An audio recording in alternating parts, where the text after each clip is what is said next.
Right, good morning year one. Today in English we're thinking about an element of word classes, and we're thinking about changing a root word by adding on a suffix, and that's a little bolt-on bit that we add on to a root word to change its meaning. What we're thinking about today is plurals. Now plurals means when we've got more than one. I'm going to reach over here. So here we've got some nouns, okay? We all know what a noun is. A noun is an object, a person or a place. None of these are proper nouns.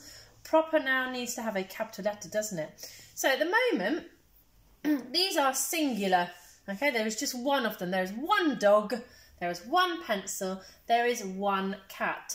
So plurals means when there is more than one. So if you have a look, we've got the word one cat.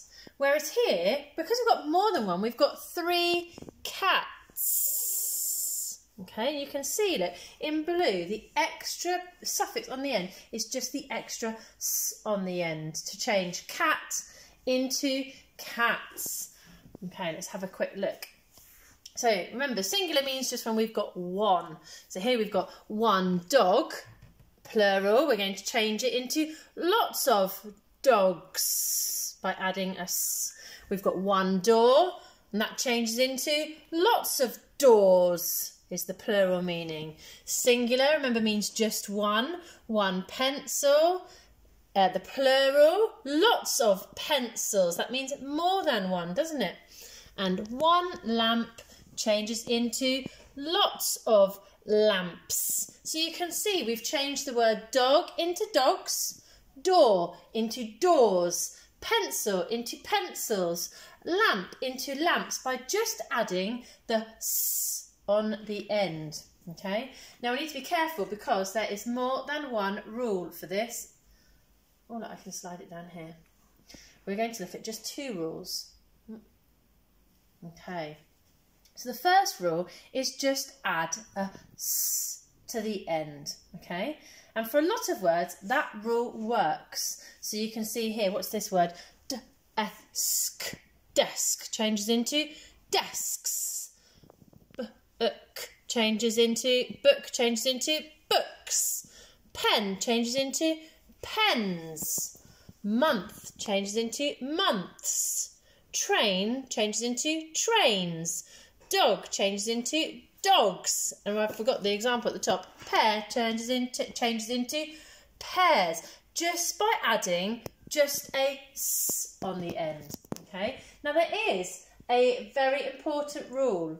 If the word of the noun ends in one of these sounds, then we don't just add a s, we add e and a s. Okay. So if the word ends in sh, then we add not just a s, we add s. So I'd like you now to pause your video, and on your whiteboard I'd like you to write the word bush.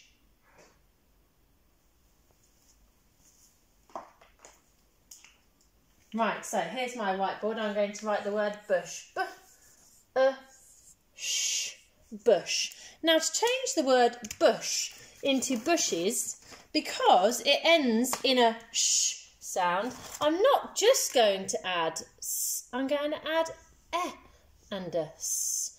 Bush is bushes. Okay? If the word ends in a ch sound, like church or lunch, okay, to change it into more than one church, we would add e and a s. Okay? Church is. If it ends in friendly letters, okay, we add s on the end. If it ends in just a s, we add s. If it ends in a x or if it ends in a z. So if it ends in one of these 6 sounds, then we always add an e and a s on the end, not just a s. Let me have a look at some examples here. So the plural meaning, brush. Look, what does it end in? It ends in the sh sound. Do we add a s or s? That's right, look, we add the s. 2 brushes. Brushes. box. Look, it ends in a x sound, so it changed into boxes. Look, we've got friendly letters at the end here, friendly letters in the sound. Glass changes into glasses. Okay. One dish changes into 12 dishes. Dishes. Oh, look, here's the example I've just used. Church changes into churches. Okay. Now you're going to have a go on Tapestry. I've put some animal sheets. You're going to have a go at changing the words, the nouns, into plural by adding that suffix. And I think all of these are just a s sound, but be careful. Make sure you watch out for these 6 sounds. Okay, watch out for those 6 sounds. So if it ends in one of those 6 sounds, you're not going to add a s, you're going to add an and a s. So we look forward to seeing lots of your work uploaded to Tapestry later.